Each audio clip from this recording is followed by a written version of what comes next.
গালভরা বুলি আর হাজার কোটি টাকার মেগা প্রজেক্টের শহরে এক পশলা বৃষ্টি যেন সব মুখোশ খুলে দেয়।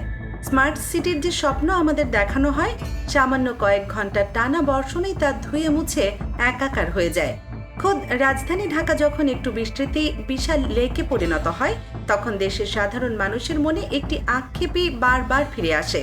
আমরা কি সত্যি উন্নয়নের মহাসড়কে এগোচ্ছি, নাকি অপরিকল্পিত এক ভয়ঙ্কর গহ্বরে তলিয়ে যাচ্ছি? অন্যদিকে কেবল রাজধানী নয়, দেশের বিস্তীর্ণ অঞ্চল আজ ভয়াবহ বন্যার কবলে। সিলেট, চট্টগ্রাম, কুমিল্লা, ফেনী, নোয়াখালী থেকে শুরু করে পার্বত্য জেলা খাগড়াছড়ি, রাঙামাটি ও কক্সবাজার সবখানে আজ কেবলই হাহাকার আর স্বজন হারানোর কান্নার রোল। বসতভিটা হারিয়ে সর্বস্ব ধুয়ে লাখ লাখ মানুষ আজ পানিবন্দী অবস্থায় মানবেতর দিন পার করছে। প্রকৃতির এই রুদ্ধরোষ নাকি আমাদের তৈরি করা মানব সৃষ্ট এক মহা দুর্ভোগের চূড়ান্ত পরিণতি? জলাবদ্ধতা নিরসনে হাজার কোটি টাকার বাজেট আসলে কোথায় যায়? কেন প্রতি বছর আমাদের একই নির্মম নিয়তির বরণ করতে হয়? পুরো দেশের এই ভয়াবহ বন্যা পরিস্থিতি, রাজধানীর জলাবদ্ধতার পেছনের আসল কারণ এবং এর ভবিষ্যৎ পরিণতি জানতে ভিডিওটি একদম শেষ পর্যন্ত দেখুন, কারণ শেষের তথ্যগুলো হয়তো আপনার দৃষ্টিভঙ্গি পুরোপুরি বদলে দেবে। বৃষ্টি যা হওয়ার কথা ছিল স্বস্তির, সেটি আজ বাংলাদেশের কোটি মানুষের জন্য পরিণত হয়েছে এক চরম অভিশাপে। চলুন প্রথমেই তাকাই আমাদের প্রাণকেন্দ্র ঢাকা শহরের দিকে। আবহাওয়া দপ্তরের মতে মাত্র কয়েক ঘন্টার ব্যবধানে ৭৬ থেকে ৯৭ মিলিমিটারের মতো বৃষ্টিপাতে পুরো রাজধানী যেন এক অচল অবস্থার নগরীতে পরিণত হয়েছে। সকালে ঘুম থেকে উঠে যদি দেখেন আপনার বাসার নিচতলা পানির নিচে, গাড়ি স্টার্ট নিচ্ছে না, বাচ্চাদের স্কুল বন্ধ, এমনকি অফিসে যাওয়ার মতো কোনো রাস্তা অবশিষ্ট নেই, তবে কেমন লাগবে আপনার? ঠিক এই ভয়াবহ বাস্তবতার মধ্য দিয়ে যাচ্ছে ঢাকার লাখ লাখ মানুষ। মিরপুর, শেওড়াপাড়া, শান্তিনগর থেকে শুরু করে এলিভেটেড এক্সপ্রেসওয়ের নিচের রাস্তা সবখানেই যেন থই থই ঘোলা পানি। রিকশাওয়ালাদের দ্বিগুণ তিনগুণ ভাড়া হাঁকানো, মাঝ রাস্তায় ইঞ্জিন বিকল হয়ে প্রাইভেট কার বা বাস পড়ে থাকা, এগুলো এখন ঢাকার অতি পরিচিত দৃশ্য। তবে নগরীর পরিকল্পনাবিদরা সতর্ক করে বলছেন, এই জলাবদ্ধতা শুধু আর সাধারণ ভোগান্তির পর্যায়ে নেই, এটি এখন রীতিমতো এক ভয়াবহ কাঠামোগত বিপদের কারণ হয়ে দাঁড়িয়েছে। মাটির নিচে দিনের পর দিন পানি জমে থাকার কারণে রাস্তার পিচ ঢালাই উঠে গিয়ে তৈরি হচ্ছে মরণ ফাঁদ। অনেক ভবনের বেসমেন্টে দীর্ঘ সময় পানি জমে থাকায় সেগুলোর মূল পিলারের স্থায়িত্ব মারাত্মকভাবে দুর্বল হয়ে পড়ছে। যে কোনো মুহূর্তে ভবন ধসের মতো বড় ধরনের বিপর্যয়ের আশঙ্কা করছেন বিশেষজ্ঞরা। এর পাশাপাশি আন্ডারগ্রাউন্ড বিদ্যুতের কেবল পানিতে ভিজে গিয়ে শর্ট সার্কিট বা বিদ্যুৎ স্পৃষ্ট হয়ে মর্মান্তিক মৃত্যুর ঘটনা তো আছে। ড্রেনের ময়লা আর সুপেয় পানির লাইন একাকার হয়ে গিয়ে পানিবাহিত রোগের যে বিশাল ঝুঁকি তৈরি হয়েছে, তা আগামী দিনগুলোতে ঢাকার স্বাস্থ্য ব্যবস্থার জন্য এক বড় হুমকি।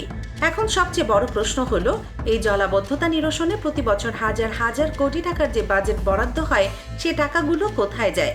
ঢাকা উত্তর ও দক্ষিণ সিটি কর্পোরেশন, ওয়াসা এবং পানি উন্নয়ন বোর্ডের মতো সংস্থাগুলো বছরের পর বছর ধরে সমন্বয়হীনতার যে অদ্ভুত এক নাটক মঞ্চস্থ করে আসছে, তার চরম মাশুল গুনছে সাধারণ জনগণ।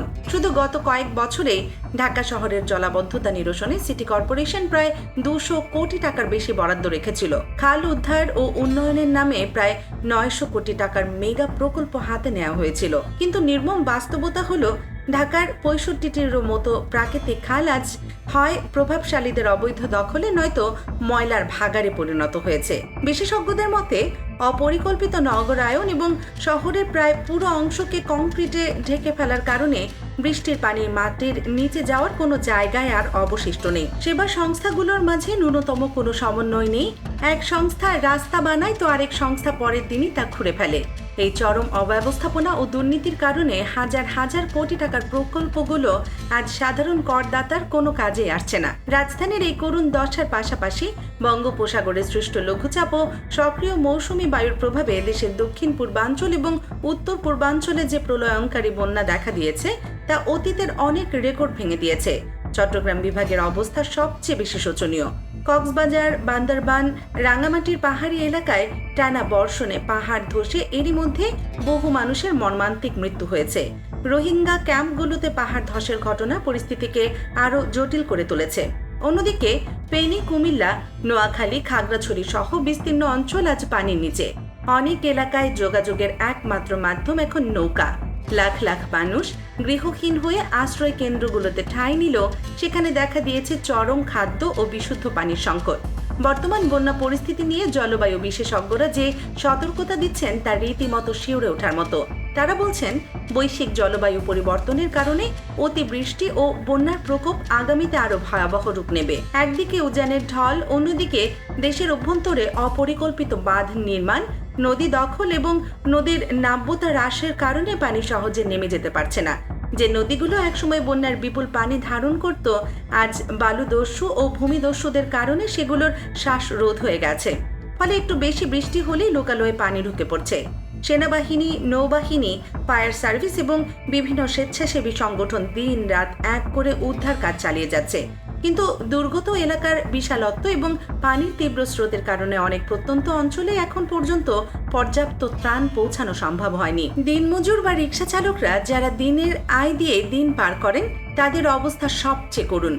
একদিকে কাজে বের হতে না পারলে যাদের ঘরের চুলা জ্বলে না, এই মহাদুর্যোগের দিনে তাদের দিকে তাকানোর যেন কেউই নেই।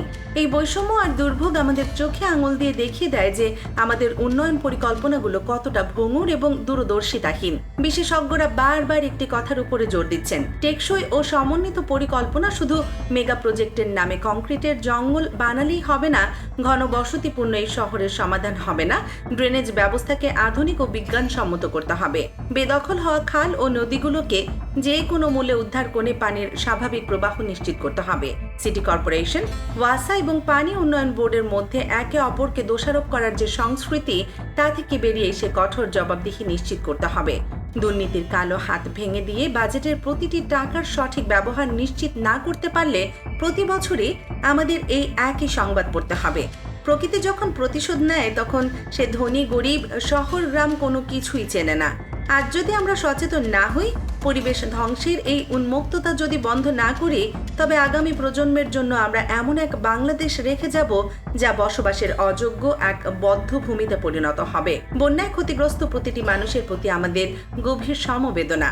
মহান সৃষ্টিকর্তা আল্লাহ তাআলা যেন এই অসহায় মানুষগুলোকে এই ভয়াবহ বিপদ থেকে দ্রুত রক্ষা করেন এবং ঘুরে দাঁড়ানোর শক্তি দান করেন। যারা উদ্ধার কাজ এবং ত্রাণ বিতরণে নিজেদের জীবনের ঝুঁকি নিয়ে কাজ করছেন, তাদের জানাই স্যালুট। প্রিয় দর্শক, দেশের বর্তমান পরিস্থিতির এমন সব বস্তুনিষ্ঠ বিশ্লেষণ, সত্য খবর এবং অজানা তথ্য সবার আগে জানতে দেশ নিউজ 24 চ্যানেলটি এখনই সাবস্ক্রাইব করে বেল আইকনটি বাজিয়ে দিন। আপনার একটি লাইক ও সাবস্ক্রাইব আমাদের আরো ভালো কাজ করার অনুপ্রেরণা যোগায়। কমেন্ট বক্সে অবশ্যই জানাবেন আপনার এলাকার বর্তমান পরিস্থিতি কেমন এবং এই জলাবদ্ধতা বা বন্যা সমস্যার সমাধানে সরকারের আর কি কি পদক্ষেপ নেওয়া উচিত বলে আপনি মনে করেন। সবাই ভালো থাকবেন, বিপদে একে অপরের পাশে থাকবেন। আল্লাহ হাফেজ।